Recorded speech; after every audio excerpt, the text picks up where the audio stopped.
રંગ અવધૂત મારો, રંગ અવધૂત નારેશ્વરનો નાથ મારો, રંગ અવધૂત.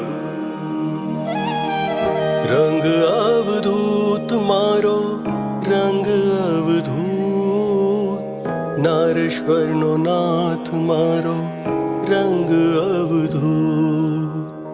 રંગ અવધૂત મારો, રંગ અવધૂત નારેશ્વરનો નાથ મારો, રંગ અવધૂત.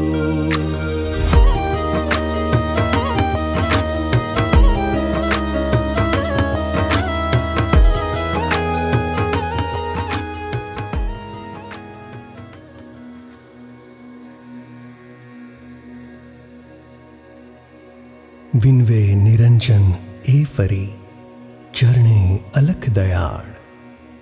અવધૂતની પાવન કથા આગળ કહો રસાળ. અજ્ઞાતવાસમાં ભમતા ભમતા અવધૂતજીએ અગણિત લીલાઓ કરી.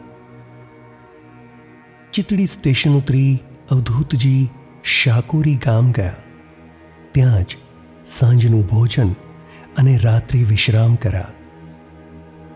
બીજે દિવસે વહેલી સવારે ત્યાંથી તેઓ નીકળી પડ્યા અને બપોર થતાં રાહતા ગામે આવી પહોંચ્યા.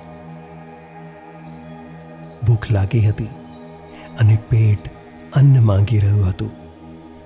આખું ગામ ફરી વળ્યા, પણ ક્યાંય ભોજન મળ્યું નહીં. જેવી ગુરુ ઈચ્છા એમ વિચારતા તેમણે કમંડલમાંથી એકાદ બે ઘૂંટડા પાણી પીધું અને પછી સમર્થ સાંઈ બાબાના દર્શન કરવા શિરડી જવા માટે કોપરગાંવનો રસ્તો પકડ્યો. ત્યાંથી કોપરગાંવ 8 ગામ દૂર હતું. ભૂખ્યા પેટે મજબૂર થયા વિના તેઓ ચાલતા હતા. 24 કલાકથી પેટમાં અન્ન પડ્યું નથી, તો પણ તેઓ ઝડપી ચાલે હરિનું નામ રટતા રટતા ચાલતા જતા હતા. ભૂખ, દુઃખ કે પછી શ્રમથી કોઈ દિવસ વિવશ ન બને, છતાં તેમનું શરીર થાકી ગયું હતું. ગોદાવરીનો એક મોટો પુલ તેમણે પાર કરી સામે જવાનું હતું. તે સેતુ હજી દૂર હતો. ત્યાં તો એકાએક અવધૂતને ચક્કર આવ્યા. તેમણે ભાન ગુમાવી દીધું અને રસ્તા વચ્ચે પડ્યા.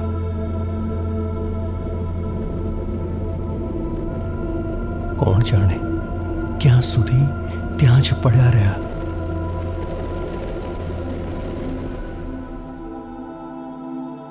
તેમને એકદમ ભાન આવ્યું.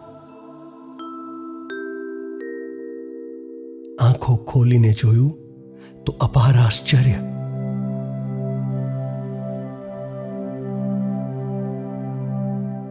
તેઓ પુલના પેલે પાર આવી ગયા હતા. શરીરમાં થોડો શક્તિ સંચાર થયો. હવે ભૂખ કે દુઃખનો કોઈ અણસાર રહ્યો નહોતો. તેમને ખૂબ નવાઈ લાગી. હું ક્યાં હતો અને આ ક્યાં આવી ગયો? આ બધું અદ્ભુત લાગી રહ્યું છે. પુલના સામે રસ્તામાં જ બેભાન થઈ પડ્યો હતો અને આ છેડે મને કોણ લઈ આવ્યું? ભૂખ, થાક અને ઉજાગરાથી હેરાન થયો હતો અને તેથી જ ચક્કર ખાઈને પડ્યો હતો. હમણાં તનમાં આ કેવી નવી સ્ફૂર્તિ આવી ગઈ? મને ભાનમાં કોણ લાવ્યું? મારું નબળું શરીર કઈ રીતે બળવાન થયું? મારા બેભાન શરીરને આ પાર કોણ લઈ આવ્યું હશે? વિસ્મિત થઈ તેઓ વિચાર કરી રહ્યા હતા ત્યાં તો તેમના મનમાં એક ચમકારો થયો, જેના દર્શન માટે આજે હું જઈ રહ્યો છું તેણે જ મારી રક્ષા કરી હશે. મનમાં ને મનમાં આમ વિચારી તેમણે બંને હાથ જોડ્યા અને ગદગદ કંઠે જય જય સાંઈનાથ બોલ્યા.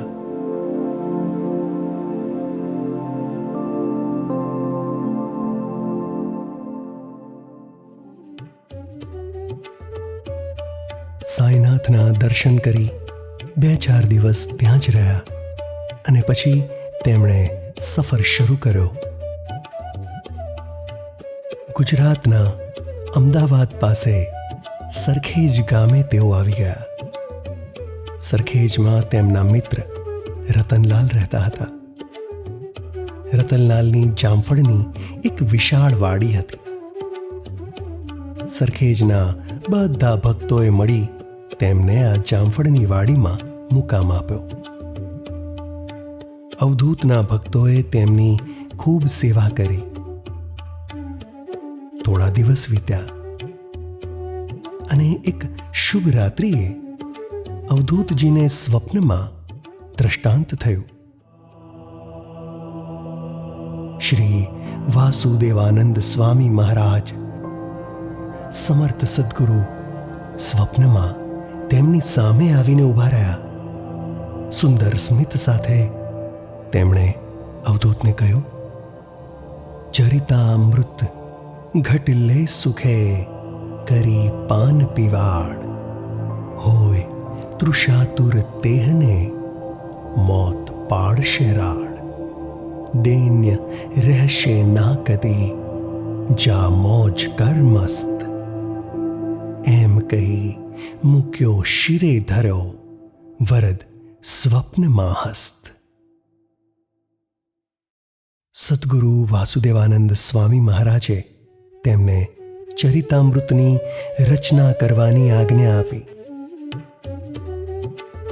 અવધૂતજી સ્વપ્નમાંથી જાગ્યા અને તેમનું હૃદય અતિ પ્રસન્ન થયું. અંગે અંગમાં આનંદ લહેરાઈ ઉઠ્યો. મનમાં જાણે જ્ઞાન ધોધ ઉછળી રહ્યો હતો. તેમણે ઝડપથી કલમ અને કાગળ લીધા.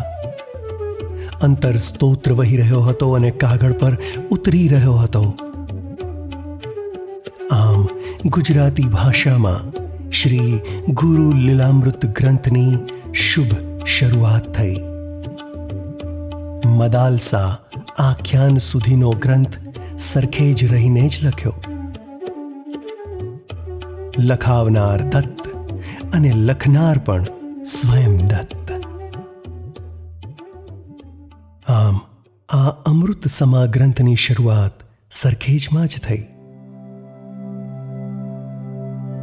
ધન્ય છે સરખેજ ગામને જ્યાં ગ્રંથ શિરોમણી ગ્રંથરાજ શ્રી ગુરુ લીલામૃતનો શુભારંભ થયો. મદાલસા આખ્યાન સુધીનો ગ્રંથ સરખેજમાં લખી તેમણે નારેશ્વર જવાનું નક્કી કર્યું. નારેશ્વર આવી નર્મદા માતાને પ્રણામ કરી સદ્ગુરુને યાદ કરી અવધૂતજીએ આગળના ગ્રંથનું કાર્ય હાથમાં લીધું. હૃદયમાં ઉત્તમ ભાવ અને વિચારો ઉભરાય અને તેમની કલમ સરકતી જાય. કાગળ પર આમ કળકળ વહેતા ઝરણ સમાન અવધૂતજીની કલમ સડસડાટ વહેતી રહી. ક્ષણભર પણ થોભ્યા વિના અણનમ રહી. છેક છાક વિના સુઘડ સ્વચ્છ લખાણ અને મોતીના દાણા સમાન અક્ષરોથી લખે જતા. રોજ વહેલી સવારે ઉઠી નર્મદા સ્નાન કરી ચિત્ત શુદ્ધિ રાખી દત્ત પ્રભુનું સ્મરણ કરી એક આસને બેસી લખતા જતા. સ્વયં સદ્ગુરુએ સ્વપ્નમાં દ્રષ્ટાંત આપી શ્રીરંગને નિમિત્ત બનાવી આ ગ્રંથ લખાવતા હતા. અવધૂતની કલમ અવિરત ચાલતી રહેતી અને કામ પૂર્ણ કર્યા વિના રોકે રોકાતી નહોતી. બ્રહ્મ રસના સ્વાદથી સભર એવા જ્ઞાન, કર્મ અને ઉપાસના, આમ 3 કાંડ રચાયા. દરેક દોહરા જાણે રેશમના તાંતણાની જેમ રંગબેરંગી ભાવથી વણાયેલી સ્તોત્ર, ભજન અને હાલરડાના બુટ્ટાથી સજાવેલ અણમોલ ચાદર બની. અને આ ગ્રંથરૂપી ચાદર જે પણ ઓઢે તેને મોક્ષ મળે છે.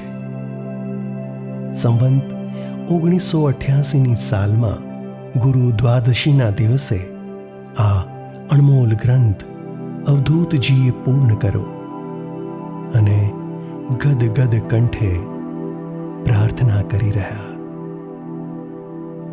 તવ પ્રેરિત શુભ ગ્રંથ આ તવ ચરણની માય, અર્પણ કરી થાવ નચિંત, જય જય સદગુરુ રાય.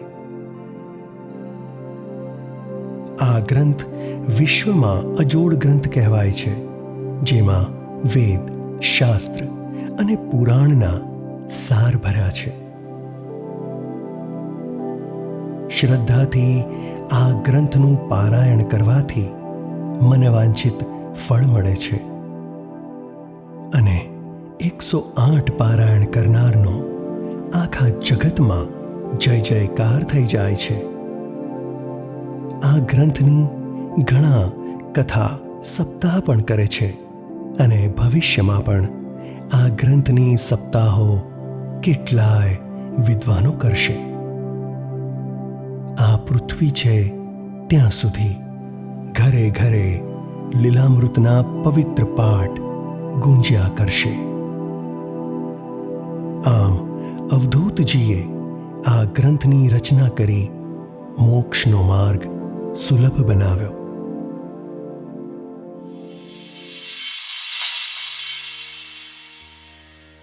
શ્રી ગુરુ લીલામૃત ઉપરાંત અવધૂતજીએ ઘણી બધી રચનાઓ કરી હતી.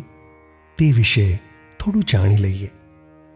આ મહાગ્રંથ લખવા પહેલા શ્રી રંગ અવધૂતે હૃદયની શુદ્ધિ અને ગર્વની શુદ્ધિ માટે સદ્ગુરુ સ્વામી મહારાજના સપ્તશતી ચરિત્ર નામના મરાઠી ગ્રંથનું ગુજરાતીમાં અનુવાદ કર્યો.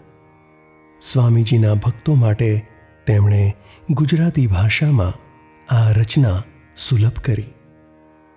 કોઈ સાધક કે મુમુક્ષુને માર્ગદર્શન મળે તે માટે તેમણે પત્ર ગીતાની રચના કરી.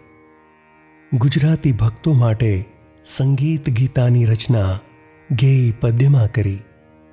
કોઈ ભક્ત કે મિત્રને પ્રત્યુત્તર આપતા કેટલાય ભજનો તેમણે લખ્યા હતા. આ બધા ભજનો વીણી વીણી ગ્રંથબદ્ધ કરાયા અને ભજનોનો એક ગ્રંથ પ્રગટ થયો, જેનું નામ અવધૂતિ આનંદ છે. તેમણે અનેક કાવ્ય, સ્તોત્રની રચનાઓ કરી. આ અવધૂતજીના હૃદયના ભાવ અને વિવેકરૂપી રંગ હૃદયમ પુસ્તક પ્રગટ થયું, જેના વડે જ્ઞાની અને સાધકોને ગહન જ્ઞાન મળે છે. મંત્ર ગર્ભ પણ અવધૂતજીની જ રચના છે. દત્તાત્રેય શ્રીરંગના ઉપાસ્ય દેવ છે, તેથી દત્તના ઘણા સ્તોત્રોની રચના તેમણે કરી. વળી ગણપતિ, શિવ, રામ, કૃષ્ણ, હનુમાન, મા જગદંબા અને શક્તિના વિવિધ સ્તોત્રોની પણ તેમણે રચના કરી. અવધૂતજીની માનવજાતને અર્પણ કરેલ મહાન ભેટ સમાન દત્ત બાવની 52 પંક્તિઓનું નાનકડું સ્તોત્ર, જેને ભાવથી બોલતા ભક્તના બધા જ દુઃખ, ભય દૂર થાય છે. ભાવે લખાયેલી આર્ત પ્રાર્થના સમાન આ બાવનીમાં પંક્તિએ પંક્તિએ દત્ત લીલામૃતનો સાર પ્રગટ થાય છે. આ બાવનીની રચના કઈ રીતે થઈ તેનો પ્રસંગ પણ રસપ્રદ છે.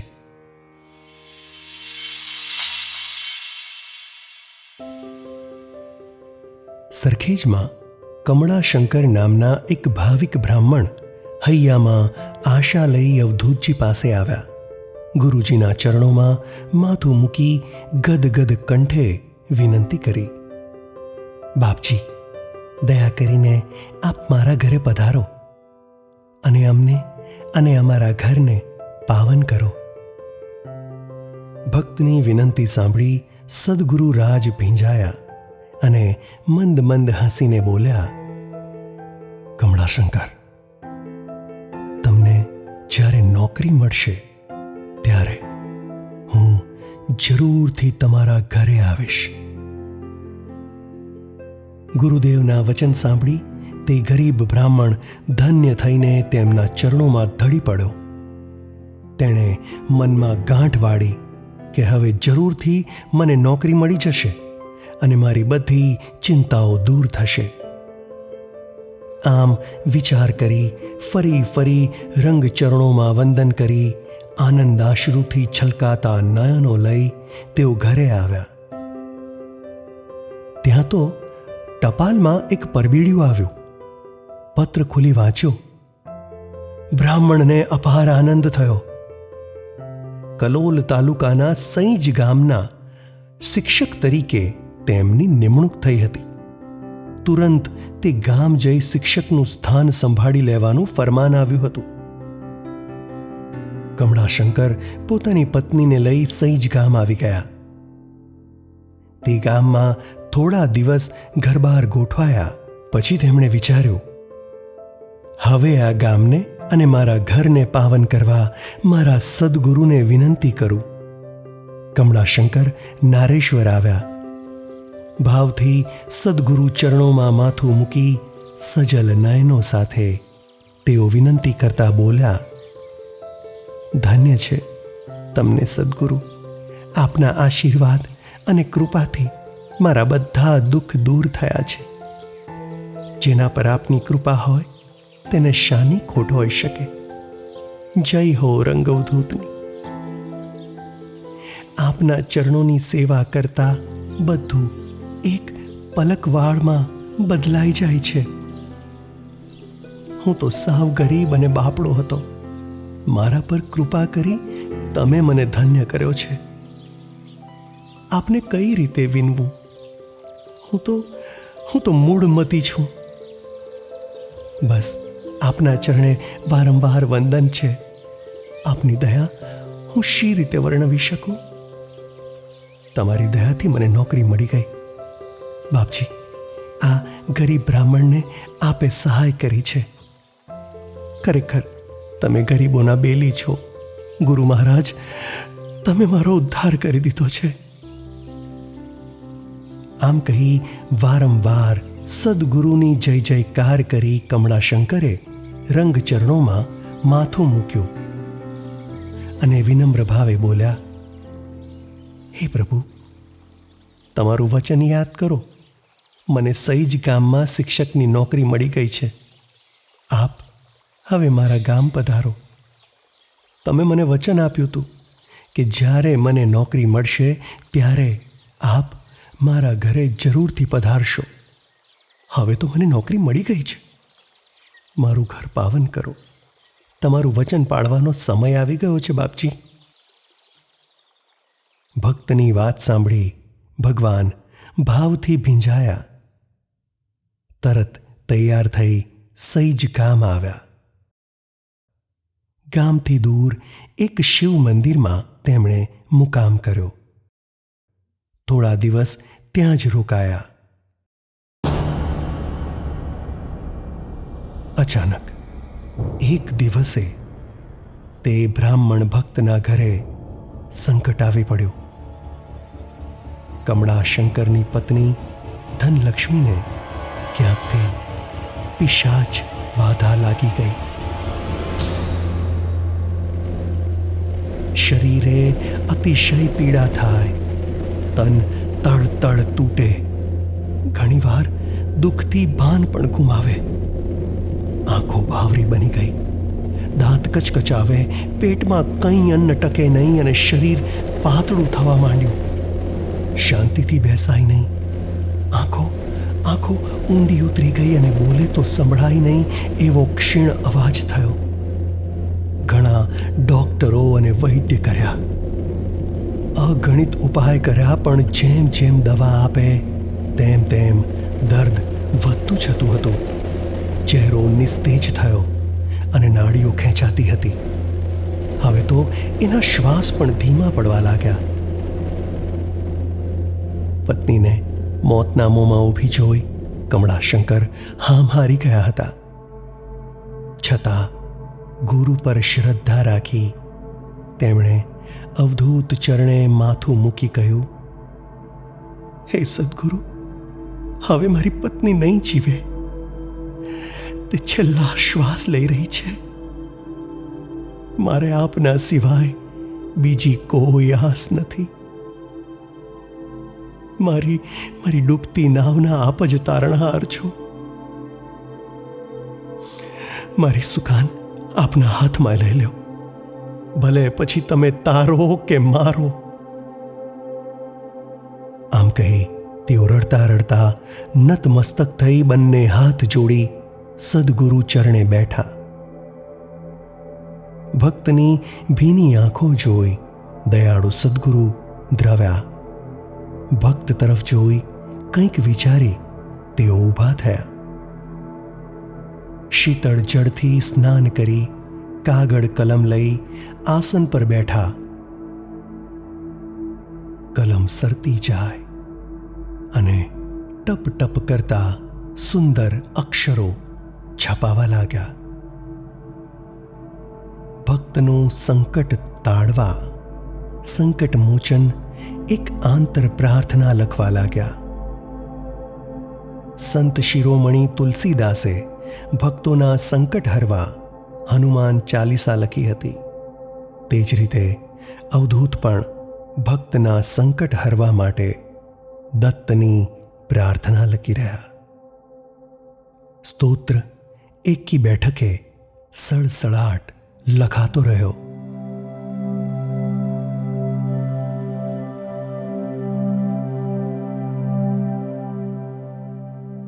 જેવું સ્તોત્ર પૂરું કરી પંક્તિઓ ગણવા લાગ્યા ત્યાં તો પૂરી 52 પંક્તિઓ થઈ. અવધૂતજી વિસ્મિત થઈ વિચારવા લાગ્યા. 40 પંક્તિ લખવી હતી અને આ તો 52 પંક્તિ થઈ. હવે 12 પંક્તિઓ ઓછી કરું જેથી દત્ત ચાલીસા બની શકે.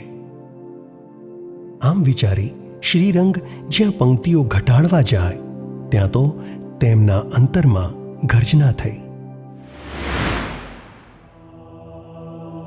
તું પંક્તિઓ ઘટાડવાનો વ્યર્થ પ્રયાસ કરીશ નહીં. આ સ્તોત્રની રચના મેં જ કરાવી છે. પછી કોઈ પ્રશ્ન જ રહેતો નથી. ગુરુ ચરિત્ર ગ્રંથમાં 52 અધ્યાય છે.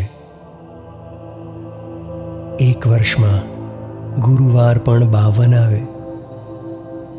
52 પંક્તિનું આ સ્તોત્ર અતિ પાવન છે. આવો અંતર્નાદ સાંભળી અવધૂતજી હરખાયા અને આ આંતર સ્તોત્રનું નામ રાખ્યું દત્ત બાવની. રંગ અવધૂત મારો રંગ અવધૂત, નારેશ્વરનો નાથ મારો રંગ અવધૂત. કમળાશંકરના હાથમાં દત્ત બાવની આપતા અવધૂતજીએ કહ્યું, હવે તમે હું કહું તેમ કરજો. ઘરે જઈ સ્નાન કરી તન અને મન શુદ્ધ રાખી ધૂપ દીપ કરી એક આસને બેસી શ્રદ્ધાથી આ બાવની 52 વાર બોલજો. એક પાઠ પૂરો થતા એક પાત્રમાં થોડું પાણી મૂકજો. 52 પાઠ પૂરા થતા ભેગું થયેલું પવિત્ર જળ તમારી પત્નીને શ્રદ્ધાથી પીવડાવજો. એમના બધા રોગ નાસી જશે. ભૂત પ્રેત કે જંદ કંઈ પણ હોય તે આ બાવની સાંભળી મુઠ્ઠી દઈને ભાગશે. આ વિશ્વમાં દત્ત બાવની એક અમોધ શસ્ત્ર છે એમ જાણજો. જે પણ શ્રદ્ધાથી આના પાઠ કરશે સ્વયં દત્ત તેનો ઉદ્ધાર કરશે. કમળાશંકર પોતાના ઘરે ગયા. સ્નાન કરી શુદ્ધ થઈ આસન પર બેઠા. અખંડ ધૂપ દીપ પ્રગટાવી શ્રદ્ધાથી 52 વખત બાવની બોલ્યા. દત્ત બાવનીના પાઠનું પવિત્ર જળ દત્તનું નામ સ્મરણ કરતા કરતા પોતાની પત્નીને પીવડાવ્યું. શ્રદ્ધા શું ન કરી શકે?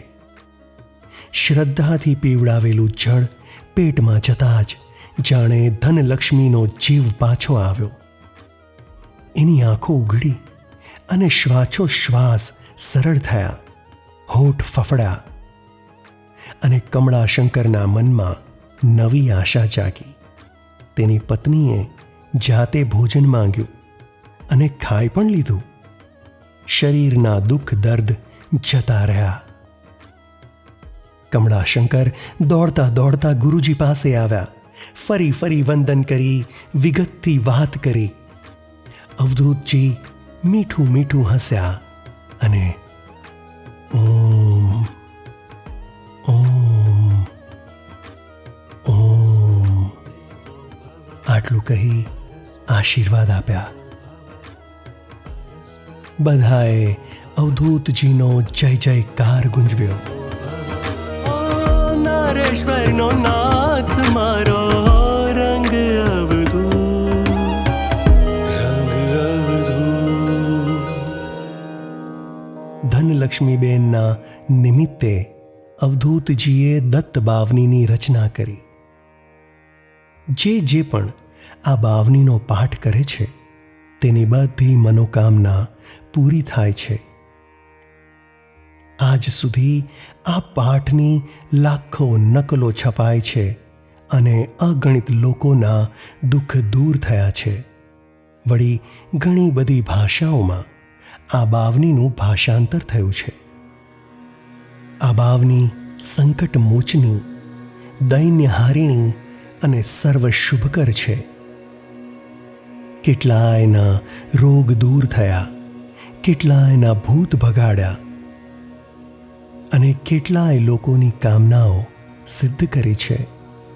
સર્વ રોગોની એક ઔષધિ તરીકે આ બાવની પ્રસિદ્ધ થઈ ગઈ.